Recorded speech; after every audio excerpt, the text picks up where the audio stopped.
저는 최은정, 56살입니다. 남편이 떠난 지 벌써 1년 반. 다시는 웃을 수 없을 거라 생각했습니다. 하지만 그 여름 제 삶은 전혀 예상치 못한 방향으로 흔들렸습니다. 누구에게도 말하지 못했던 제 비밀을 지금 털어놓으려 합니다.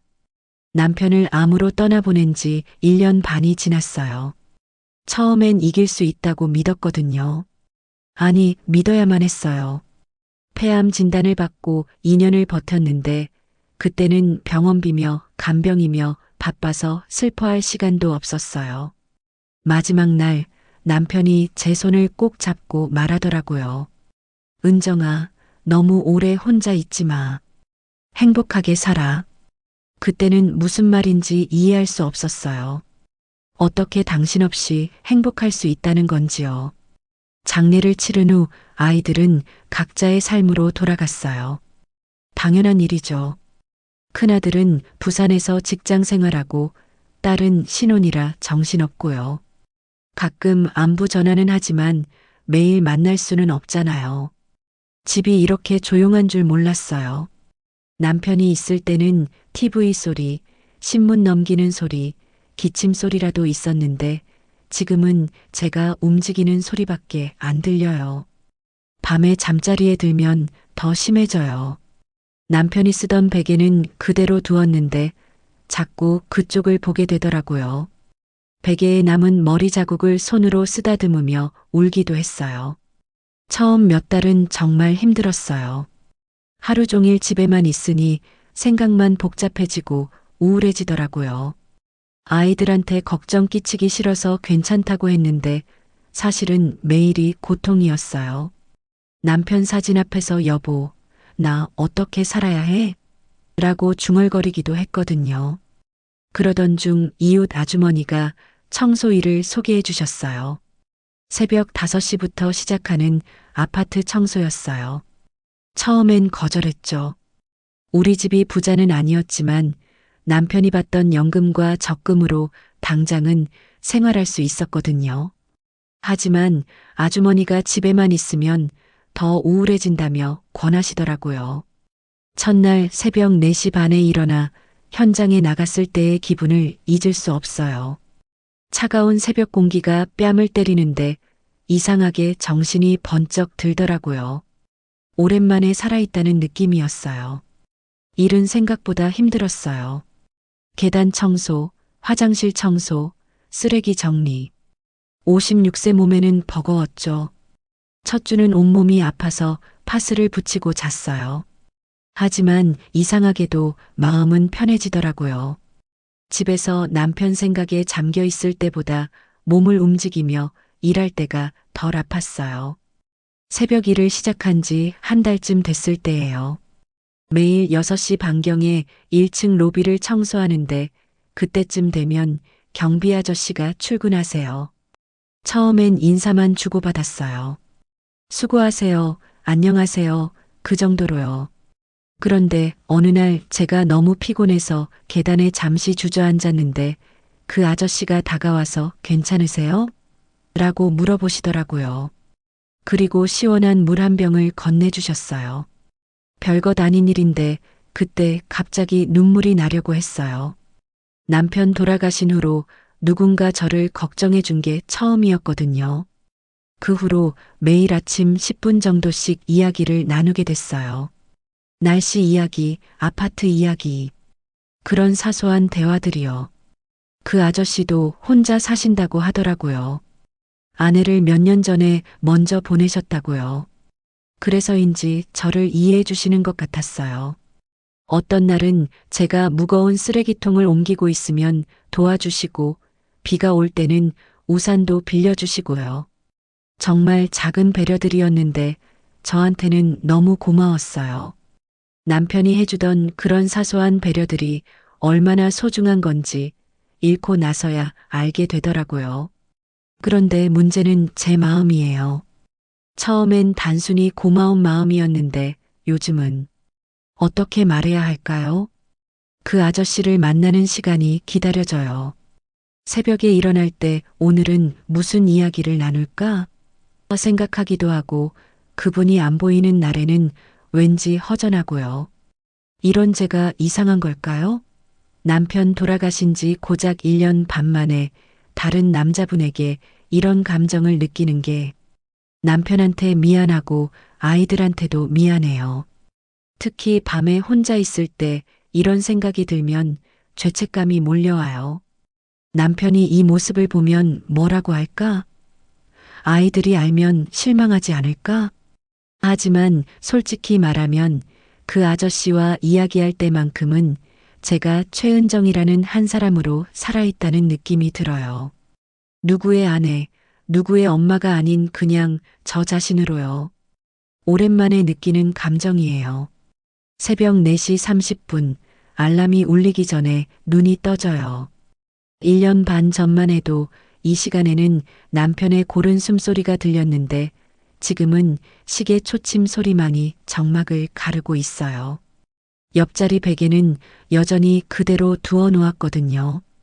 가끔 잠결에 손을 뻗어보기도 하지만 차가운 베개 감촉만이 현실을 일깨워줄 뿐이에요.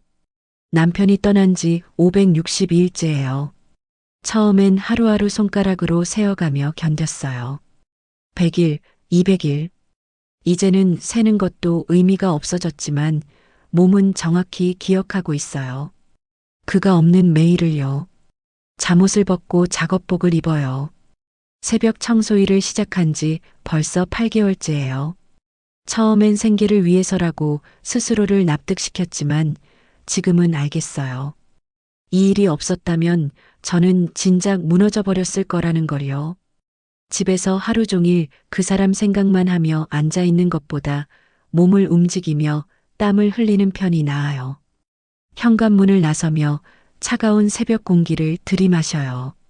11월의 바람이 뺨을 핥히지만 이 순간만큼은 살아있다는 실감이 들어요. 아파트 단지는 고요해요. 간혹 일찍 출근하는 사람들의 발자국 소리가 들릴 뿐 대부분의 사람들은 아직 꿈속이에요. 청소 도구를 챙기고 1층 로비부터 시작해요.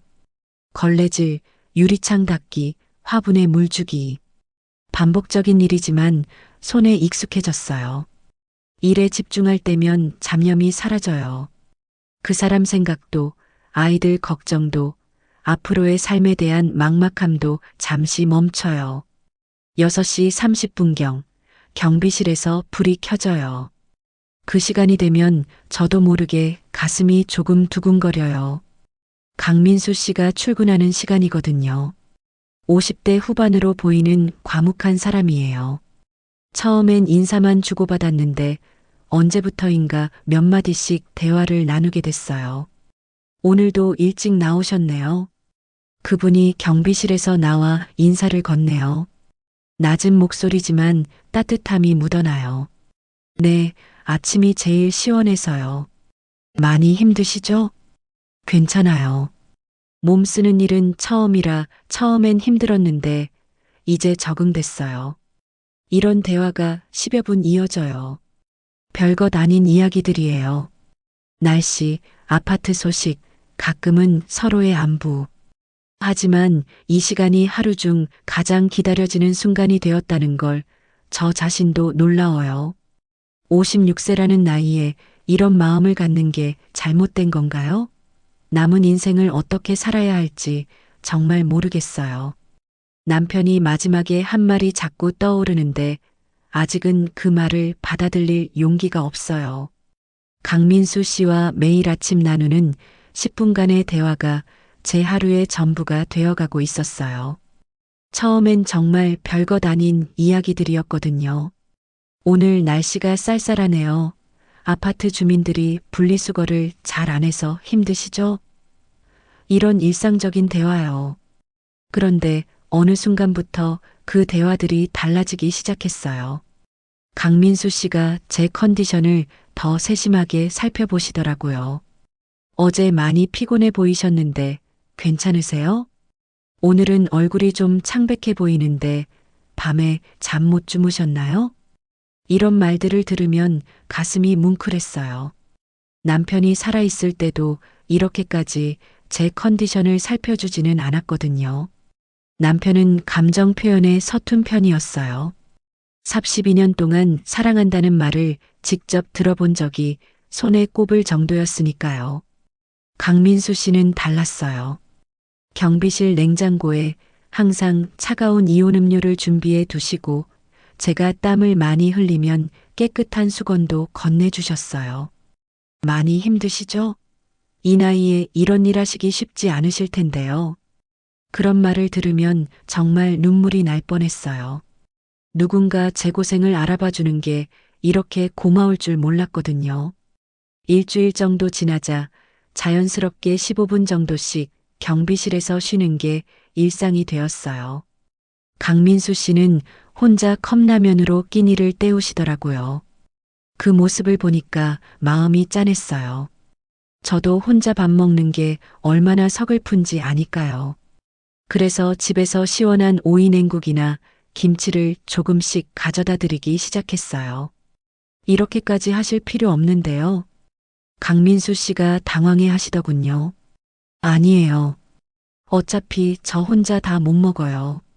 버리는 것보다 나누는 게 낫죠. 사실 거짓말이었어요. 전 오히려 강민수 씨를 위해 일부러 더 많이 만들고 있었거든요. 누군가를 위해 음식을 준비한다는 게 이렇게 설레는 일인 줄 몰랐어요. 어느 날은 강민수 씨가 제가 가져다 준 냉국을 드시면서 말씀하시더라고요. 정말 맛있어요. 오랜만에 집밥 같은 걸 먹어봐요. 그 말에 가슴이 따뜻해졌어요. 동시에 궁금해지기도 했고요. 이 남자는 어떤 사람일까? 가족은 없을까? 강민수 씨의 경비실을 자세히 보니 혼자 사는 티가 났어요. 작은 냉장고에는 라면과 캔 음료밖에 없었고 책상 위에는 혼자 찍은 사진들만 몇 장 있었어요. 하지만 뭔가 여자의 흔적도 보였어요. 서랍 한쪽에 여성용 손수건이 있었고 선반에는 커플 머그컵이 하나만 남아있더라고요. 아, 이 사람도 저처럼 누군가를 잃었구나 싶었어요. 2주 정도 지났을 때였어요. 강민수 씨가 처음으로 개인적인 이야기를 꺼내시더라고요. 은정 씨는 혼자 사세요? 조심스럽게 묻는 목소리였어요. 네. 남편이 작년에 세상을 떠나서요. 제가 그렇게 대답하니까 강민수 씨의 표정이 조금 어두워지더군요. 저도 그래요. 아내가 3년 전에 더 이상 말씀을 안 하시더라고요. 그 순간 우리 사이에 묘한 공감대가 형성됐어요. 서로의 상처를 굳이 자세히 묻지 않아도 알 것 같았거든요. 사랑하는 사람을 잃어본 사람만이 아는 그 공허함, 밤마다 찾아오는 외로움, 혼자 밥 먹는 서글픔. 그런 것들을 말하지 않아도 이해할 수 있었어요. 그날부터 우리 대화는 조금씩 깊어졌어요. 날씨 이야기에서 시작해서 일상의 소소한 것들, 가끔은 과거 이야기까지. 강민수 씨는 아내와 이 아파트 근처에서 30년을 살았다고 하더라고요. 아내가 세상을 떠난 후에도 이곳을 떠날 수 없어서 경비원 일을 시작했다고 했어요. 추억이 너무 많은 곳이라 떠나기가 힘들어요. 라고 하시는데 그 목소리에 깊은 그리움이 묻어 있었어요. 전 그런 강민수 씨가 안쓰럽기도 했지만 동시에 부러웠어요. 30년이나 한 곳에서 아내와 함께 추억을 쌓으며 살았다니. 저희는 전세로 이곳저곳 옮겨 다니느라 정착할 곳이 없었거든요. 12월이 되면서 추위가 정말 기승을 부렸어요. 새벽 4시인데도 입김이 하얗게 나올 정도로 추웠어요. 그날도 평소처럼 청소를 마치고 경비실로 향했는데 강민수 씨가 평소보다 서둘러 저를 맞이하더라고요. 오늘 정말 춥죠? 어서 들어오세요. 경비실 문을 활짝 열어주시는데 히터에서 나오는 따뜻한 바람이 천국 같았어요. 그런데 제가 의자에 앉으려는 순간 선풍기 바람에 뭔가가 날렸어요. 바닥에 떨어진 걸 집어보니 사진이었어요. 강민수 씨와 한 여자분이 바닷가에서 활짝 웃으며 찍은 사진이었어요. 두 사람 다 젊어 보였고 정말 행복해 보였어요. 특히 그 여자분은 정말 예뻤어요.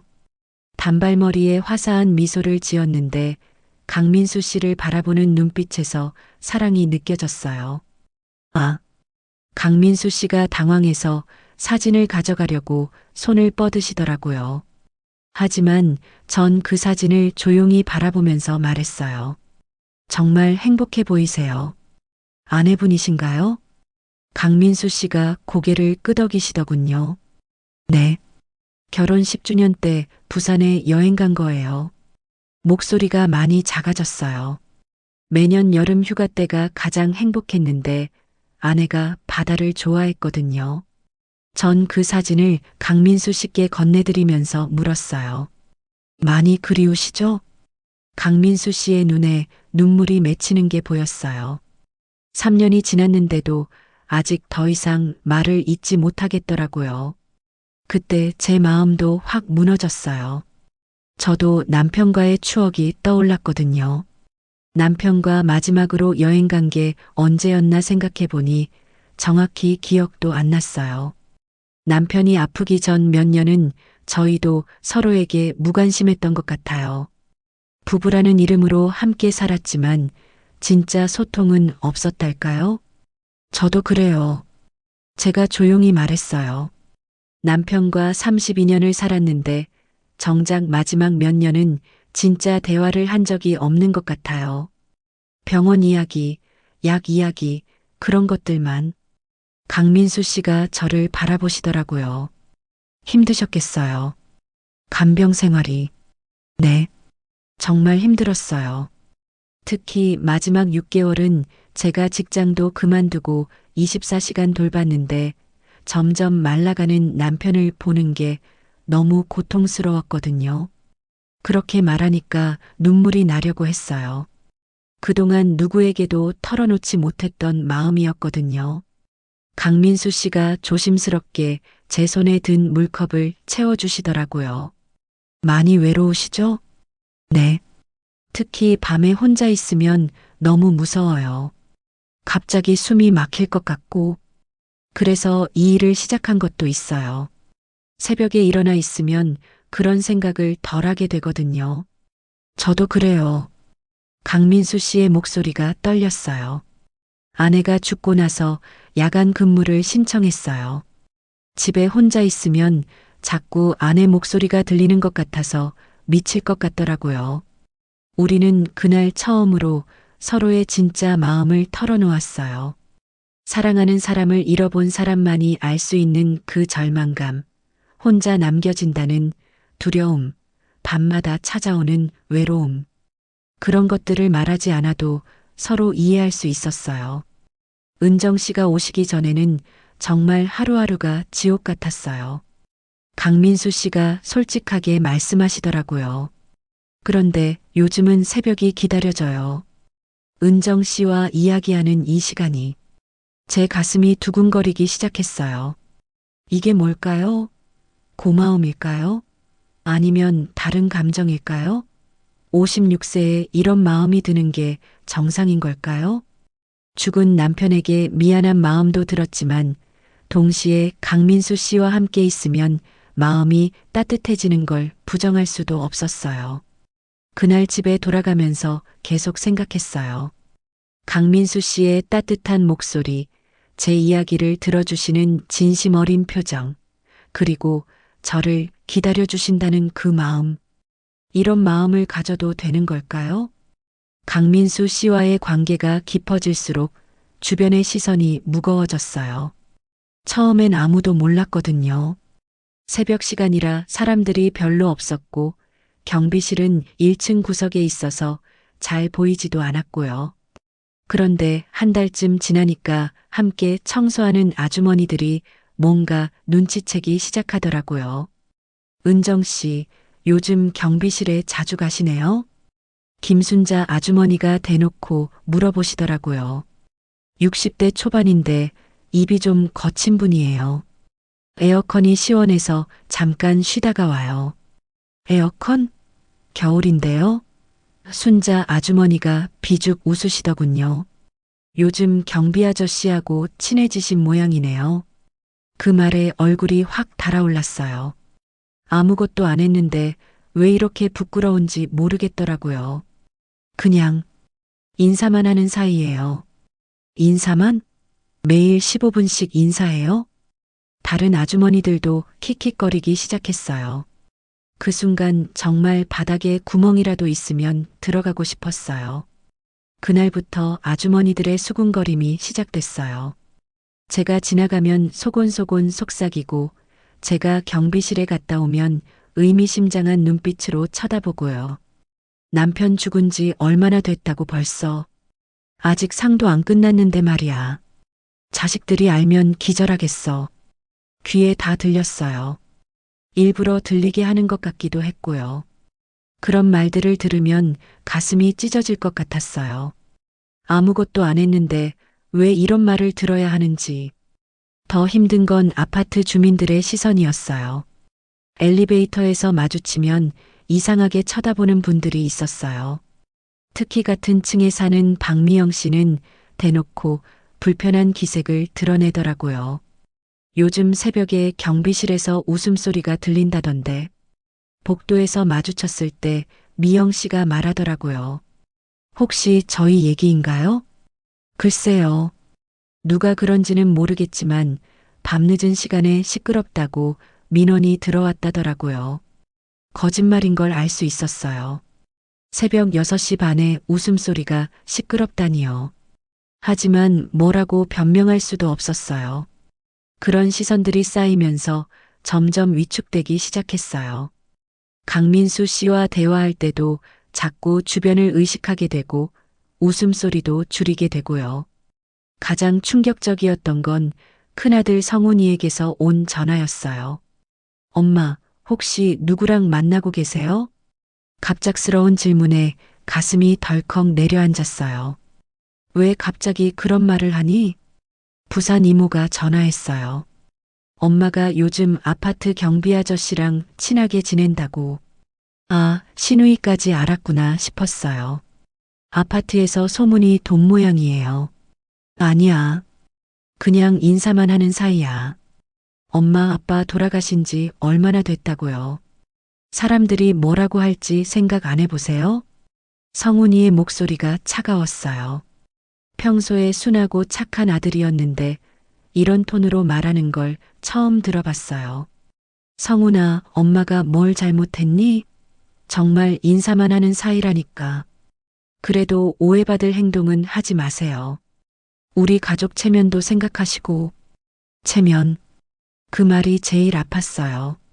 제 마음보다 남들 시선과 체면이 더 중요하다는 뜻이잖아요. 전화를 끊고 한참을 울었어요.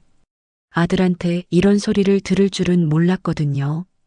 그동안 얼마나 외롭게 지냈는지, 강민수 씨와의 대화가 얼마나 큰 위로가 되는지 아들은 전혀 모르더라고요. 딸 지은이도 마찬가지였어요. 며칠 후 전화에서는 더 직설적으로 말하더라고요. 엄마, 엄마답지 않아요. 아빠가 살아계시면 뭐라고 하실 것 같아요? 엄마답지 않다. 그럼 엄마다운 건 뭘까요? 평생 상복 입고 남편 무덤 앞에서만 살아야 하는 건가요? 지은아, 엄마도 사람이야. 외롭고 힘들어서 그런 거야. 외로우면 우리한테 말씀하시지. 왜 남한테? 너희는 바쁘잖아. 각자 가정도 있고. 그래도 이상한 남자랑 어울리는 것보다는 이상한 남자. 강민수 씨를 그렇게 표현하는 지은이의 말이 너무 아팠어요. 그분이 얼마나 좋은 사람인지 아이들은 알지도 못하면서요. 그날 밤 혼자 생각에 잠겼어요. 정말 제가 잘못하고 있는 걸까요? 남편 돌아간 지 1년 반밖에 안 됐는데 다른 남자와 친해지는 게 그렇게 이상한 일일까요? 거울 속 제 모습을 봤어요. 56세의 중년 여성. 주름도 늘고 살도 쪘지만 아직 살아있는 사람이에요. 앞으로 20년, 30년을 더 살아야 하는 사람 말이에요. 그런데 왜 모든 사람들이 저보고 죽은 사람처럼 살라고 하는 걸까요? 다음 날부터 강민수 씨를 피하기 시작했어요. 청소를 마치고도 경비실에 들르지 않고 바로 집으로 돌아갔어요. 강민수 씨가 나오셔서 인사를 해도 대충 고개만 끄덕이고 지나갔고요. 사흘째 되던 날 강민수 씨가 직접 저를 찾아오셨어요. 은정 씨, 혹시 제가 실수한 게 있나요? 걱정스러운 표정으로 물어보시는데 그 진심 어린 눈빛을 보니 더 마음이 아팠어요. 아니에요. 그냥 바빠서요. 요즘 많이 피곤해 보이세요. 무슨 일 있으시면 말씀해 주세요. 그 따뜻한 목소리에 눈물이 날 뻔했어요. 하지만 참을 수밖에 없었어요. 사람들이 보고 있을지도 모르니까요. 정말 괜찮아요. 그냥 좀 바쁜 일이 있어서요. 강민수 씨는 더 이상 묻지 않으시더라고요. 하지만 그 뒤로도 계속 저를 걱정스러운 눈빛으로 바라보셨어요. 강민수 씨를 피하고 나니 하루가 정말 길어졌어요. 새벽 청소를 마치고 바로 집에 돌아오면 할 일이 없었거든요. 다시 적막한 집에 혼자 있으려니 답답했어요. 그전에는 강민수 씨와의 대화가 하루의 활력소였는데 그게 사라지니까 다시 우울해지기 시작했어요. 밥맛도 없고 잠도 잘 안 오고요. 일주일이 지나니 몸도 마음도 지쳐갔어요. 주변 사람들의 시선과 아이들의 기대 사이에서 저는 점점 작아지고 있었어요. 어느 날 저녁 혼자 남편 사진을 보면서 물었어요. 여보, 정말 제가 잘못하고 있는 걸까요? 당신이라면 뭐라고 하실까요? 남편 사진은 아무 대답도 해주지 않았어요. 하지만 마지막에 했던 말이 떠올랐어요. 은정아, 너무 오래 혼자 있지 마. 행복하게 살아. 그때는 이해할 수 없었던 말이 이제야 조금 이해되기 시작했어요. 남편도 제가 이렇게 외롭게 살아가는 걸 원하지 않을 거라는 생각이 들었거든요. 하지만 세상의 시선은 여전히 무거웠어요. 특히 아이들의 실망스러운 표정을 생각하면 용기가 나지 않았어요. 강민수 씨 없이 보내는 새벽이 너무 외로웠지만 그 외로움을 혼자 견디는 수밖에 없다고 생각했어요. 이게 56세 과부가 살아가는 방법이라고 체념하듯 받아들였어요. 하지만 마음 깊은 곳에서는 알고 있었어요. 이렇게 살아가다가는 정말 죽을 것 같다는 걸요. 강민수 씨를 피한 지 일주일이 지났어요. 하루하루가 정말 길고 힘들었거든요. 새벽 청소를 마치고 바로 집으로 돌아와도 할 일이 없어서 그냥 멍하니 앉아 있는 시간이 많았어요. 그런데 어느 날 강민수 씨가 제게 급하게 다가오시더라고요. 평소와는 다른 진지한 표정이었어요. 은정 씨, 잠깐만 시간 괜찮으세요? 꼭 말씀드릴 게 있어서요. 무슨 일이세요? 뭔가 심각해 보여서 저도 긴장했어요. 경비실에서 이야기해요. 여기선 좀. 경비실로 들어가니 강민수 씨가 휴대폰을 꺼내시더라고요. 손이 약간 떨리고 계셨어요. 사실 저희가 처음 만난 게 아닙니다. 네, 무슨 말씀이에요? 이 사진을 보시겠어요? 휴대폰 화면을 보는 순간 숨이 멎을 뻔했어요. 성모병원 건물 사진이었거든요. 남편이 마지막 2년 동안 치료받던 바로 그 병원이요. 왜 이런 사진이? 제 아내도 거기서 투병했습니다.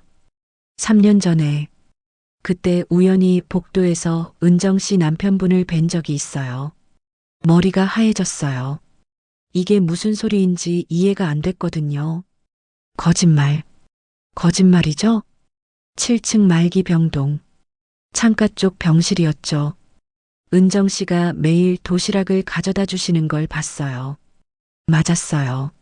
남편은 7층 말기 병동 창가 병실에 있었고 저는 정말 매일 도시락을 가져다 줬어요. 집에서 정성스럽게 만든 미역국과 흰죽을요.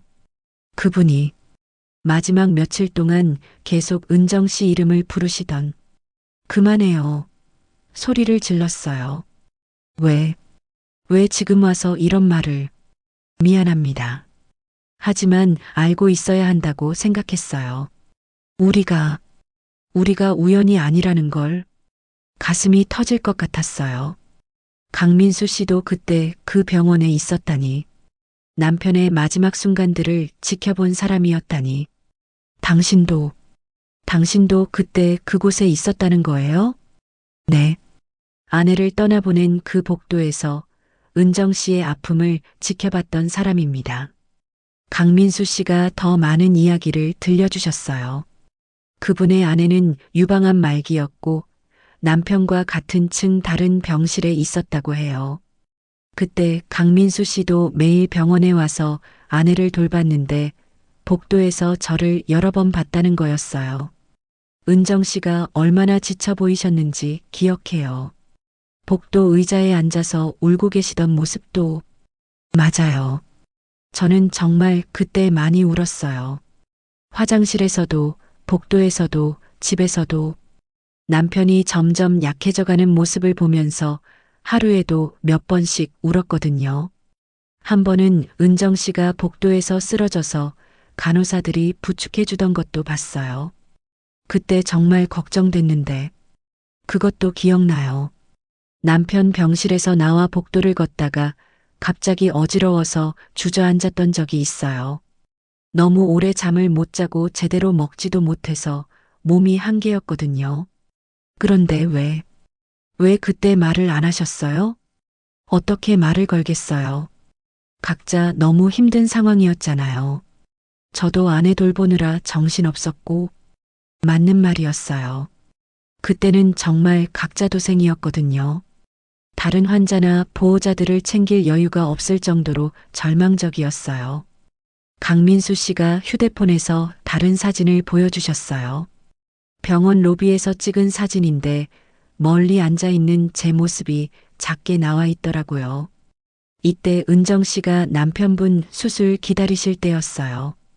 밤새 로비에서 기다리셨죠. 어떻게 이런 사진이. 제 아내 수술 날이었어요. 같은 날 두 분 다 수술을 받으셔서 저도 같이 기다렸거든요.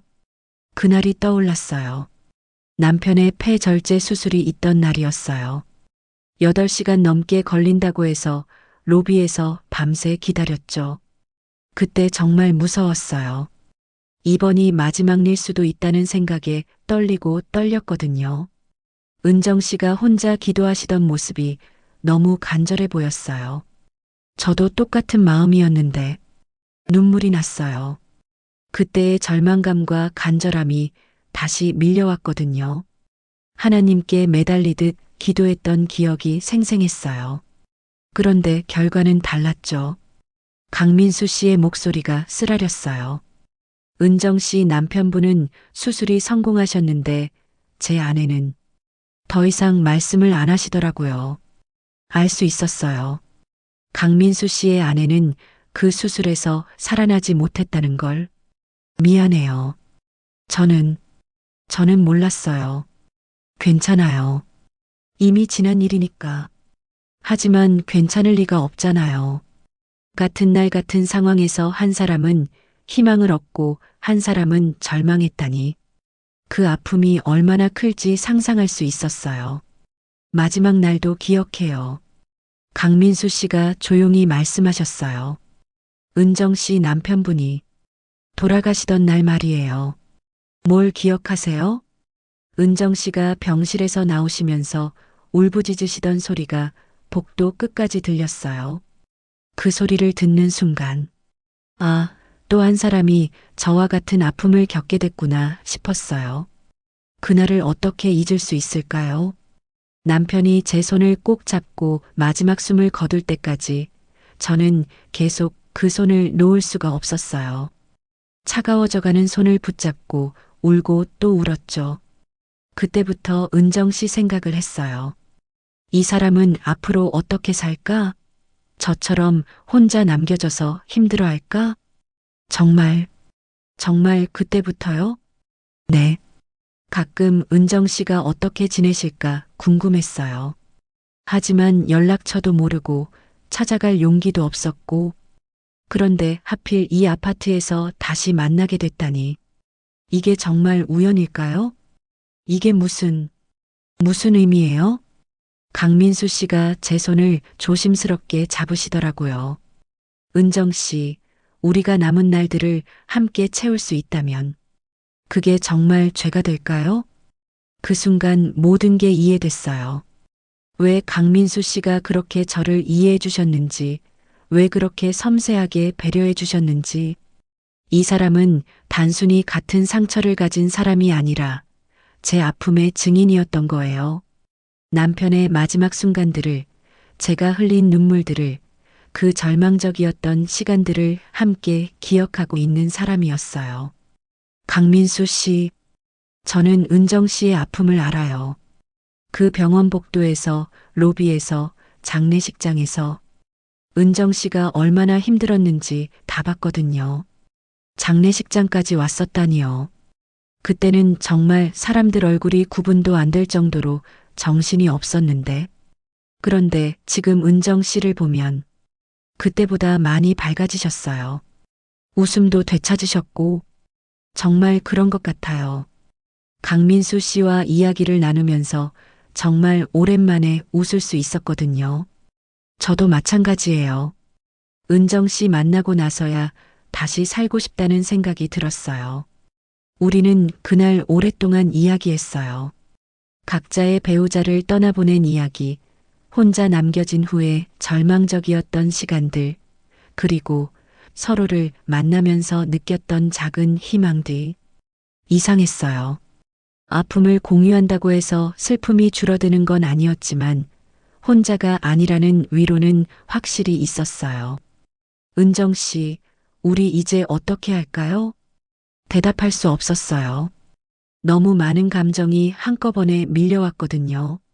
놀라움, 위로, 고마움, 그리고 운명 같은 느낌도요. 단순한 우연이 아니었어요. 이 만남은 정말 운명이었던 것 같아요. 강민수 씨의 고백을 듣고 난 후 며칠 동안 잠을 이룰 수가 없었어요. 머릿속이 너무 복잡했거든요. 우연이 아니라 운명이었다는 그 말이 계속 맴돌았어요. 그런데 동시에 더 큰 죄책감이 몰려왔어요.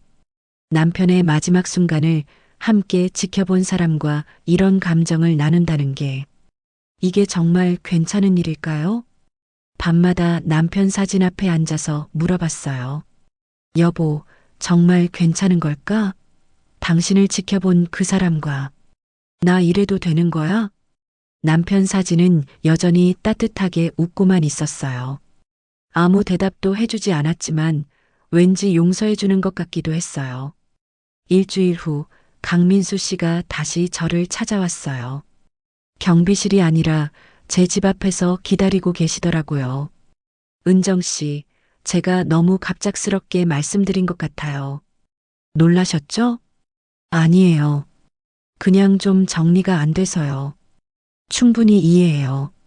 저도 며칠 고민했거든요. 말해야 할지 말아야 할지. 강민수 씨의 표정이 너무 진지해 보였어요. 산책이라도 하면서 이야기할까요? 집 근처 공원에서요. 저도 답답한 마음을 좀 풀고 싶었어요. 그래서 함께 나섰어요. 공원은 조용했어요. 저녁 시간이라 산책하는 사람들이 몇 명 있었지만 우리가 앉은 벤치 주변은 한적했어요. 은정 씨, 제가 그런 이야기를 한 이유는 우리 관계가 떳떳해야 한다고 생각해서예요. 떳떳하다는 게 무슨 뜻이에요? 모르고 시작하는 것과 알고 시작하는 건 다르잖아요. 저는 은정 씨가 어떤 사람인지, 어떤 아픔을 겪었는지 이미 알고 있었거든요. 그런데 은정 씨는 모르셨잖아요. 맞는 말이었어요. 저는 강민수 씨를 그냥 우연히 만난 경비원 아저씨 정도로만 생각했었는데 이분은 저에 대해 훨씬 많이 알고 있었던 거죠. 그때 은정 씨를 처음 봤을 때 정말 놀랐어요. 병원에서 그렇게 힘들어 하시던 분이 여기서 청소 일을 하고 계시다니. 많이 초라해 보였을 거예요. 아니에요. 오히려 대단해 보였어요. 그 어려운 시간을 혼자 견뎌내고 계시는 모습이 강민수 씨의 말에 가슴이 따뜻해졌어요. 그동안 아무도 알아주지 않았던 제 노력을 이 사람은 알고 있었구나 싶어서요. 은정 씨, 솔직히 말씀드릴게요. 저는 은정 씨에게 끌려요. 처음에는 동정심이었을 수도 있어요. 같은 아픔을 겪은 사람으로서의 연민이었을 수도 있고요. 지금은 어떠세요? 지금은 확실해요. 은정 씨 없는 하루를 상상할 수 없어요. 그 말을 들으니 제 마음도 확실해졌어요. 저도 강민수 씨 없는 하루가 너무 외롭고 힘들었거든요. 저도 마찬가지예요. 강민수 씨를 피했던 지난 일주일이 정말 길고 힘들었어요. 그럼 강민수 씨가 제 손을 조심스럽게 잡으시더라고요. 우리 이제 떳떳하게 만날 수 있을까요? 더 이상 숨지 말고요. 그 순간 눈물이 났어요. 기쁜 눈물이었는지 슬픈 눈물이었는지 저도 잘 모르겠어요. 너무 많은 감정이 섞여 있었거든요.